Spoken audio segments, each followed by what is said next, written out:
नमस्कार, मी प्रिया काळे. तरुण भारतच्या न्यूज बुलेटिन मध्ये आपल्या सर्वांचं स्वागत. आता पाहूया ठळक घडामोडी. गेल्या 10 दिवसापासून महाराष्ट्रातील मुसळधार पावसामुळे घटप्रभा नदीने धोक्याची पातळी ओलांडली असून गोकाक हद्दीतील लोळसर पूल रविवारी जलमय झाला आहे. तसेच बेळगाव जिल्ह्याच्या हुक्केरी तालुक्यातील खिडकल जलाशय भरण्याच्या मार्गावर आहे. जलाशयातून घटप्रभा नदीत 30,000 क्युसेक पाणी सोडण्यात आले आहे. त्यामुळे गोकाक घटप्रभा गावाला जोडणारा लोळासूर पुलावर पाणी आले. गोकाक घटप्रभा मार्गावरील वाहतूक पूर्णपणे ठप्प झाली आहे. पोलीस बंदोबस्त तैनात करण्यात आले आहेत. बेळगाव तालुक्यातील कडोली येथील तलाव फुटून शेतात पाणी शिरल्याने सुमारे 30 ते 40 एकर शेत जमिनीचे नुकसान झाले असल्याची घटना घडली आहे. रविवारी 28 जुलै रोजी सकाळपासूनच या भागात मुसळधार पावसाला सुरुवात झाली. पावसामुळे तलाव पूर्ण भरला आणि पाणीसाठा जास्त झाल्याने तलाव फुटला. यामुळे पाणी तलावाच्या खालच्या भागातील शेकडो एकर शेतात घुसले. त्यामुळे शेतातील भात जोंधळा पिकाचे मोठ्या प्रमाणात नुकसान झाले आहे. शिवाय गुंजनट्टी गावाला जाणाऱ्या मुख्य रस्त्याचे नुकसान झाले आहे. काही वेळ या रस्त्यावरील वाहतूक ठप्प झाली होती. हा तलाव यापूर्वी एकदा असाच फुटला होता. आता दुसऱ्यांदा ही घटना घडली आहे. आता या तलावाची तात्काळ दुरुस्ती करणे गरजेचे आहे. शिवाय चांगल्या प्रकारे बांधकाम करावे, अन्यथा अशीच पुन्हा घटना होऊन आणखी मोठ्या प्रमाणात नुकसान होण्याची शक्यता आहे. गोकाक येथील पूरग्रस्त कुटुंबांसाठी शासकीय पदवीपूर्व महाविद्यालयात सुरू केलेल्या निवारा केंद्राला जिल्हाधिकारी मोहम्मद रोशन यांनी रविवारी भेट दिली. तसेच पूरग्रस्तांच्या समस्या ऐकून घेतल्या. पूरग्रस्त कुटुंबांना तातडीने निवारा केंद्रात हलवले जात आहे आणि त्यांना अन्नासह सर्व आवश्यक ती मदत दिली जात आहे. बाधितांची कोणत्याही प्रकारची गैरसोय होऊ नये यासाठी पुरेसा बंदोबस्त ठेवावा, अशा कडक सूचना जिल्हाधिकारी रोशन यांनी तहसीलदार व नोडल अधिकाऱ्यांना दिल्या. गणेशोत्सवाला अजून 1.5 महिना शिल्लक उरला असला तरी गणेश मूर्ती घडवण्यासाठी मूर्तिकारांची लगबग सुरू झाली आहे. सुमारे 90% काम पूर्ण झाले आहे. मातीच्या मूर्तीचा आग्रह धरत असल्याने काही मूर्तिकारांनी लाल चिकल मातीचा वापर करण्यास सुरुवात केली आहे. त्यामुळे मूर्तिकार सध्या कामात व्यस्त झाले आहेत. गणेश मूर्तीचे काम कारखान्यामध्ये वर्षभर चालत असते. तसेच बऱ्याचदा पीयूपी मूर्तीवर बंदी घातली जाते. त्यामुळे तयार केलेल्या मूर्तीचे काय करायचे हा प्रश्न पडतो. तरी देखील पीयूपी मूर्ती या हाताळण्यास सोयीस्कर असल्याने पीयूपी मूर्तीची नागरिकांकडून खरेदी केली जाते. आतापासूनच कारखान्यामध्ये मंडळाच्या कार्यकर्त्यांचे मूर्तीसाठी बुकिंग सुरू झाले आहे. रायबाग तालुक्यातील कृष्णा नदी परिसरात गेल्या 8 दिवसापासून सतत वाढणाऱ्या पाण्याच्या पातळीने कुडची मतदारसंघातील अनेक गावात पुराचा धोका निर्माण झाला आहे. याची पाहणी करण्याकरिता आमदार महेश तमन्नावर यांनी भेट दिली. येथील लोकांच्या समस्या जाणून घेऊन संबंधित अधिकाऱ्यांना सूचना दिल्या. आमदार तमन्नावर यांनी कृष्णा काठावरील अनेक गावे व कुडचीचा दौरा केला. पाणी येण्याची शक्यता असणारी घरे तात्काळ खाली करून पूरग्रस्तांना काळजी केंद्रात स्थलांतर करावे, तेथे आवश्यक त्या सुविधा द्याव्यात. तसेच जनावरांना चारा देण्याची व्यवस्था करण्याच्या सूचना दिल्या. यावेळी अधिकारी व ग्रामस्थ उपस्थित होते. महिलांची शक्ती हीच समृद्ध भविष्याची निर्मिती. लोकमान्य घेऊन आले आहेत महिला उन्नती योजना, जी देते तुमच्या गुंतवणुकीवर 10% आकर्षक व्याजदर फक्त 500 दिवसांकरिता. किमान गुंतवणूक 10,000 रुपये. अधिक माहितीसाठी आजच कॉल करा 1800-212-4050. योजना फक्त महिला सभासदांकरिता. नियम अटी लागू. लोकमान्य, जिथे पैसे वाढतात आणि नातं वृद्धिंगत होतं. बेळगाव शहराला पाणी पुरवठा करणाऱ्या राकसकोट जलाशयाची पाणी पातळी रविवारी सायंकाळी 2477.80 फुटावर पोहोचली आहे.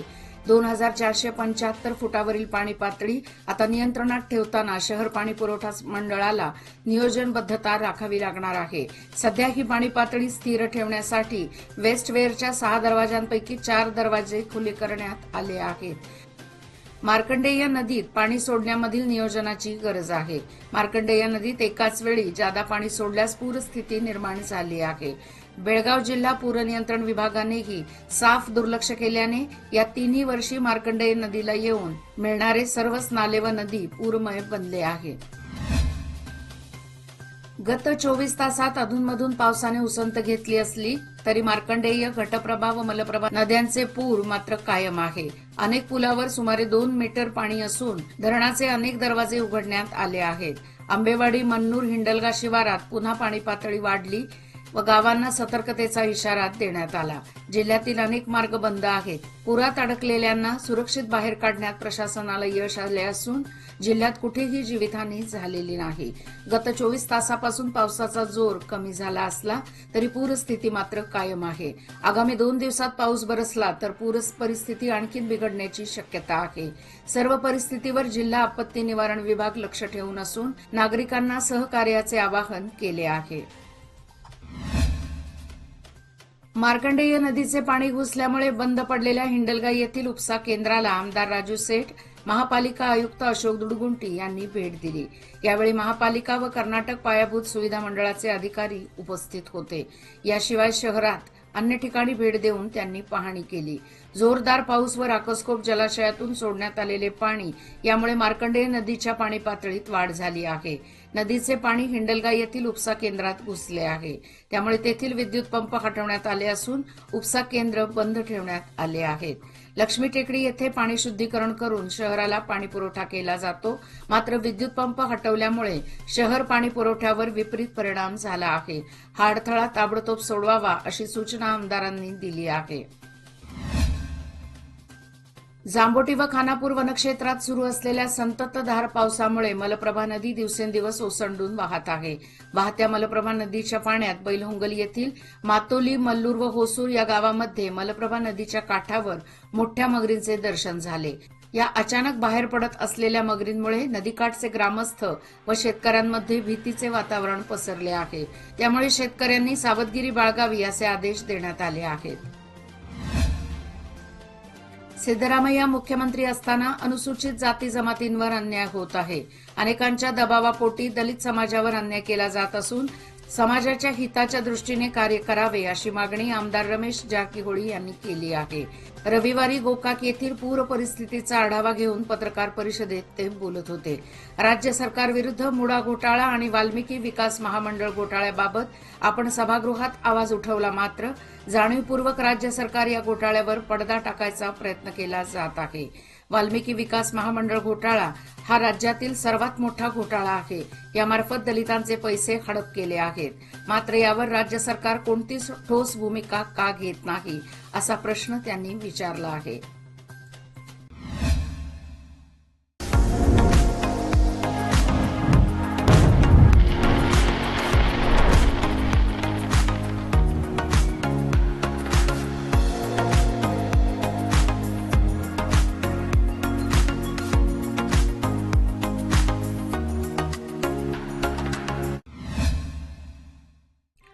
गेल्या काही दिवसांपासून जोरदार पाऊस कोसळत आहे. यातच महाद्वार रोड 6वा क्रॉस येथे ड्रेनेजचे पाणी तुंबून सर्वत्र दुर्गंधी पसरली आहे. याबाबत महानगरपालिकेला कळवून देखील त्याला कोणताच प्रतिसाद दिला नाही. परिणामी या परिसरात आरोग्याची गंभीर समस्या निर्माण होण्याची शक्यता आहे. तेव्हा तातडीने अधिकाऱ्यांनी याकडे लक्ष द्यावे अशी मागणी या परिसरातील नागरिकांनी केली आहे. भारताची 22 वर्षीय नेमबाज मनू भाकेरने पॅरिस ऑलिम्पिक 2024 मध्ये इतिहास रचला आहे. तिने या स्पर्धेत कांस्य पदकावर आपले नाव कोरले आहे. मनू भाकेरने महिलांच्या 10 मीटर एअर पिस्तूलच्या अंतिम फेरीत चमकदार कामगिरी करत कांस्य पदक जिंकले. भारतासाठी ऑलिम्पिकमध्ये पदक जिंकणारी मनू ही पहिली महिला नेमबाज ठरली आहे. नेमबाजीत भारताच्या मनू भाकेरने कांस्य पदक जिंकत यंदाच्या ऑलिम्पिक 2024 मधील पहिले पदक पटकावून दिले आहे. 0.1 गुणाने मागे राहिल्याने मनू भाकेरला 3ऱ्या स्थानी समाधान मानावे लागले.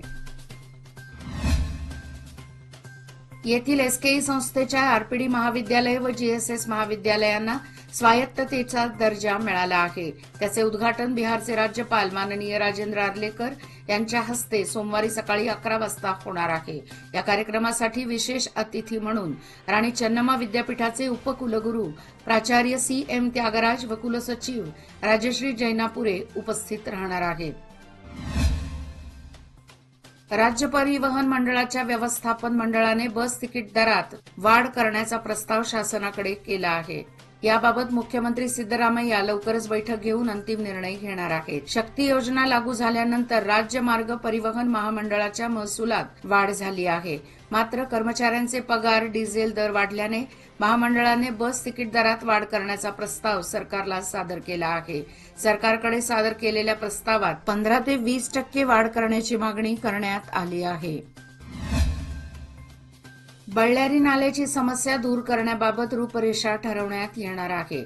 त्यासाठी सोमवार दिनांक 29 रोजी सकाळी 10:30 वाजता वडगाव येथील ज्ञानेश्वर मंदिरामध्ये बैठक बोलवण्यात आली आहे. तरी सर्व शेतकऱ्यांनी उपस्थित राहावे असे आवाहन शेतकरी संघटनेतर्फे करण्यात आले आहे. बळ्ळारी नाल्यामुळे वडगाव, शहापूर, बेळगाव, अनगोळ, जुने धामणे, येळ्ळूर या परिसरातील शेतकऱ्यांना मोठा फटका बसला आहे. दरवर्षीच समस्या निर्माण होत आहे. त्यामुळे कायमस्वरूपी तोडगा काढण्यासाठी या बैठकीत चर्चा करण्यात येणार आहे. तेव्हा वरील परिसरातील शेतकऱ्यांनी उपस्थित राहावे असे कळवण्यात आले आहे. येळ्ळूर येथे आज रविवार दिनांक 28 जुलै हा दिवस जागतिक पर्यावरण संवर्धन दिवस म्हणून साजरा करण्यात आला. या दिनाचे औचित्य साधून नवहिंद क्रीडा केंद्राच्या वतीने वृक्षारोपणाचा कार्यक्रम करण्यात आला. नवहिंद कोऑपरेटिव्ह क्रेडिट सोसायटीचे चेअरमन प्रकाश अष्टेकर यांनी झाडे ही आपली मित्र असून पर्यावरण संतुलन राखून धरतीचे रक्षण करून ऑक्सिजनचा पुरवठा करतात. यामुळे भविष्यकाळात झाडाचे संगोपन करणे ही काळाची गरज आहे असे ते म्हणाले. नवहिंद क्रीडा केंद्राचे अध्यक्ष शिवाजी सायनेकर यांनी झाडे लावून त्यांचे संगोपन करून झाडे जगवली पाहिजेत असा संदेश दिला. याप्रसंगी नारायण जाधव, दशरथ पाटील, संभाजी कणबरकर, YC गोरल, उदय जाधव, CB पाटील, आनंद मजुकर, PA पाटील, प्रताप पाटील, दिनेश पाटील, दत्ता उघाडे आदी कार्यकर्ते उपस्थित होते. याचबरोबर आजचे बातमीपत्र इथेच संपले. अधिक माहिती आणि ताज्या घडामोडीकरता पाहत रहा तरुण भारत न्यूज चॅनल. तसेच आमच्या चॅनलला लाईक, शेअर आणि सबस्क्राईब करायला विसरू नका. आणि विश्वासार्ह बातम्यासाठी दररोज वाचा दैनिक तरुण भारत. धन्यवाद.